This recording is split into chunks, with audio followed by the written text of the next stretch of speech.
Hello student, बहुत बहुत स्वागत है डीके सर क्लासेज में। आज की इस वीडियो में बाबू क्लास 12 के बच्चों के लिए इंग्लिश में मोस्ट इंपॉर्टेंट टॉपिक पे बात करेंगे। अगर आप बोर्ड एग्जाम 2025 देने जा रहे हो बाबू, तो आज की इस वीडियो में आपका 10 नंबर पक्का होने जा रहा है, क्योंकि इस वीडियो में मोस्ट इंपॉर्टेंट यहाँ पे लेटर राइटिंग बताएंगे।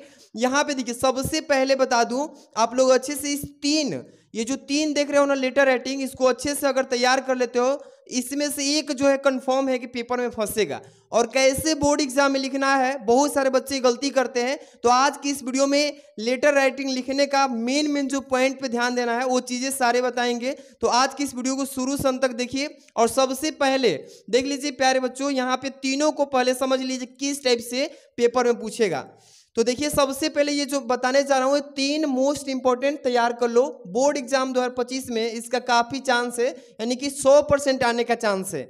सबसे पहले देखिए, यहाँ पे लिखा है ना कि write a letter to the district magistrate about the nuisance caused by the use of loud speakers at late night. कह रहा है कि एक पत्र लिखिए, ए लेटर टू, यहाँ पे कह रहा है कि एक पत्र लिखिए अपने डिस्ट्रिक्ट मजिस्ट्रेट को, अपने जिला अधिकारी को एक पत्र लिखिए कि आपके गांव या मोहल्ले में लेट नाइट, देर रात तक लाउड स्पीकर के बजने से यानी कि प्रॉब्लम हो रही है, उस पर प्रतिबंध लगाने के लिए अपने जिला मजिस्ट्रेट को एक पत्र लिखिए। इसी टाइप से बोर्ड एग्जाम में पेपर में हर एक साल पूछता है। तो आपको इसी क्वेश्चन को आज की इस वीडियो में सॉल्यूशन बताएंगे, कैसे लिखना है टू द पॉइंट, ताकि आपको 10 नंबर वहां पे मिल जाए। इसके बाद चलते हैं नेक्स्ट जो आपका है लेटर राइटिंग। बाबू यहाँ पे ध्यान दीजिएगा, नेक्स्ट जो है सेकंड नंबर, यहाँ पे देखिए क्या लिखा है। इसमें लिखा है, यहाँ पे लिखा है कि write a letter to the principal of your college to complain against the shortage of drinking water of for students in your college. कह रहा है कि अपने कॉलेज के प्रिंसिपल को एक एप्लीकेशन लिखिए। यहाँ पे लिखा है ना, नहीं एप्लीकेशन नहीं बाबू, ये लेटर है, लेटर ही पूछा है कि अपने कॉलेज के एक प्रिंसिपल को लेटर लिखिए कि हमारे कॉलेज में पानी की समस्या है, इसका प्रतिबंध मतलब कि इसको कैसे ठीक किया जाता है, यानी कि ड्रिंकिंग वाटर पे ये लेटर लिखना है, यही सब्जेक्ट इसका रहेगा। ठीक है, पानी की आपूर्ति के लिए यहाँ पे शॉर्टेज लिखा है ना, इस टाइप से पेपर में पूछेगा। आराम समझिए, एक बस बताएंगे, उसी फॉर्मेट पर किसी भी लेटर को आराम से लिख लेंगे। अगला जो है देखिए, इसमें तीसरा नंबर, आराम से चीजें समझ लीजिए, एक समझ लेंगे कोई भी आराम से लिख लेंगे। देखिए लिखा है कि write a letter to the editor. Editor का मतलब होता है संपादक, जो कि अखबार में न्यूज़पेपर में छप के कोई भी चीजें आती है वो एडिटर के थ्रू आती है।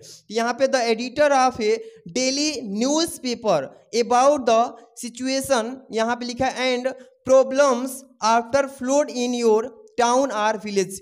कह रहा है कि आपके टाउन या गांव में बाढ़ की समस्या पे अपने एक दैनिक संपादक को क्या कीजिए, एक पत्र में बताइए कि हमारी जो है स्थिति, सिचुएशन मतलब स्थिति, और जो भी समस्या है इस पे एक पत्र के माध्यम से बताइए कि हमारे यहाँ बाढ़ की समस्या है, इस पे कैसे मतलब कि समाधान किया जाए। इस पे एक बोर्ड एग्जाम में पत्र लिखने के लिए आता है। तो तीनों जो आप देख रहे हैं काफी मोस्ट इंपॉर्टेंट है, इसका स्क्रीनशॉट ले लीजिए, अच्छे से तैयारी कीजिए खुद से। ठीक है, अब एक जो पहला है, write a letter to the district magistrate about the nuisance caused by the use of loud speakers at late night पे बता रहे हैं।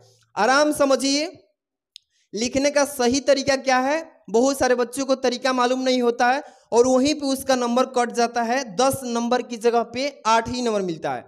सबसे पहले लेटर लिखने का मेन तरीका क्या होता है, ये जो कोई भी पेज पे लिखे बाबू, तो ये मार्जिंग जो लाइन होती है, ये मार्जिंग लाइन के साइड से स्टार्ट करना है। आराम से यहां से लिखेंगे। सबसे पहले किसी के प्रति जब लेटर लिखते हैं तो टू से स्टार्ट करते हैं। टू का मतलब होता है को, किसी के प्रति जब हम भेजते हैं तो टू से स्टार्ट करते हैं और कमा लगा के इस लाइन को छोड़ देते हैं। ठीक है, यही फॉर्मेट होता है। और फिर नीचे वाली लाइन में थोड़ा सा इसके सामने से हट के यहां से लिखते हैं द डिस्ट्रिक्ट मजिस्ट्रेट प्रयागराज, यानी कि जिसको हमें भेजना है ये पत्र, तो किसको भेज रहे हैं, द डिस्ट्रिक्ट मजिस्ट्रेट प्रयागराज। जो प्रयागराज में हमारा डिस्ट्रिक्ट मजिस्ट्रेट है, उनको हमें ये पत्र भेजना है। मेन चीज यहाँ पे लिखेंगे। और पत्र लेखन में सबसे इंपॉर्टेंट चीज होता है सब्जेक्ट, कि आप किस सब्जेक्ट पर आप पत्र लिख रहे हैं, यानी क्या आपकी समस्या है। जो एग्जामिनर होता है सबसे पहले वो सब्जेक्ट पे ध्यान देता है कि ये पत्र जो बच्चा लिखा है सब्जेक्ट डाला है कि नहीं। तो आपके सब्जेक्ट रहेगा रेस्ट्रिक्शन ऑन लाउड स्पीकर। इसका मतलब लाउड स्पीकर पे प्रतिबंध लगाने के विषय में हम पत्र लिख रहे हैं। ठीक, ये आपका सब्जेक्ट हो जाएगा। अब यहाँ से मेन जो है आपका प्रॉब्लम लिखेंगे। तो आप किसी के प्रति जब लिखते हैं अपने से बड़े अधिकारी को तो आदर पूर्वक जैसे कि सर लिखेंगे, फिर इस लाइन को छोड़ के अपनी समस्या नीचे वाली लाइन से लिखेंगे रिस्पेक्टफुली। इसका मतलब कि आदर पूर्वक we beg to see that the high school and intermediate examinations of UP board and, यहाँ पे देखिए बाबू यूनिवर्सिटी है, ठीक है ना, यहाँ पे पूरा लिखा है मैंने, यूनिवर्सिटी एग्जामिनेशंस आर, यहाँ पे देखिए are at hand but the continuous, आगे क्या लिखा है बाबू, continuous noise of loud speakers does not allow us to study peacefully. अब इसका अर्थ समझिए, एक एक चीज को समझ लेंगे तो आराम से पेपर में बना के लिख सकते हैं।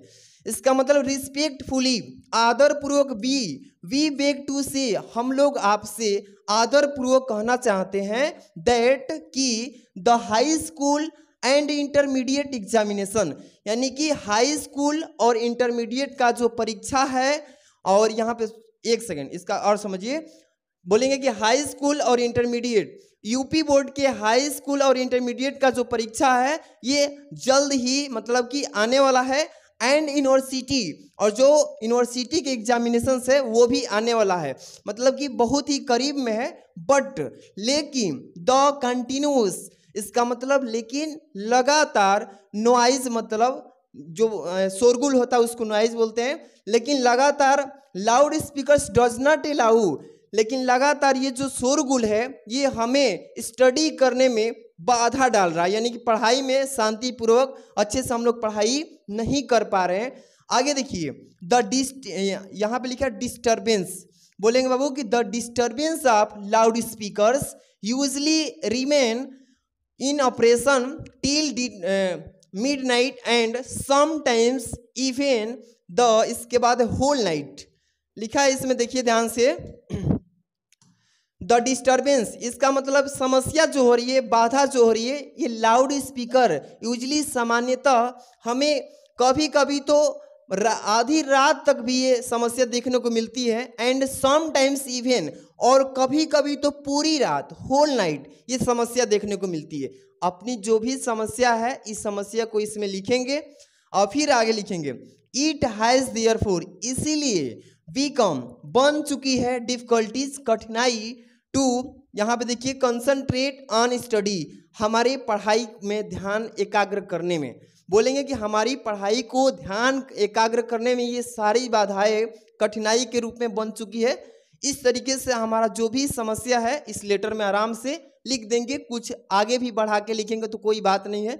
अब यहाँ से देखिए बाबू क्या लिखेंगे, we students shall be obliged if you kindly restrict the operation of loud speakers during the examinations day.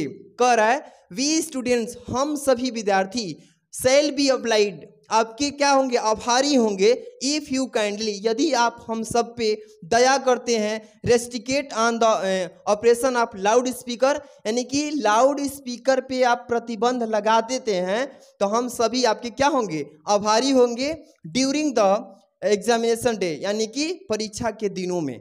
यही तो बोला है। इसी तरीके से आराम से एक एक चीज को ध्यान में रख के लिखना है, और लास्ट में ये चीज पे ध्यान देना है। बहुत सारे बच्चे गलती ये करते हैं बाबू, देखो यहाँ पे ये तो लिख लेंगे थैंक यू, ये लास्ट में लिखने के बाद यहाँ पे डेट लिखते हैं, पेपर का जिस दिन डेट रहेगा, इंग्लिश का पेपर रहेगा, मान लीजिए 12 तारीख को है, 12/3 और 2025 को है ना, तो जिस तारीख को इंग्लिश का पेपर है आराम से डेट लिख लीजिएगा।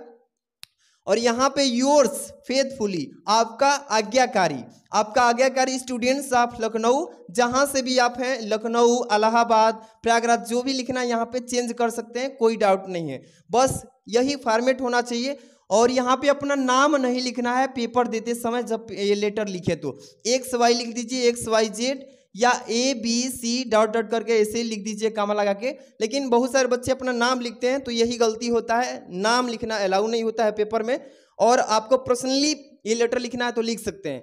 तो यही फॉर्मेट है, अच्छे से लिखेंगे इसी टाइप से तो 10 नंबर मिल जाएगा।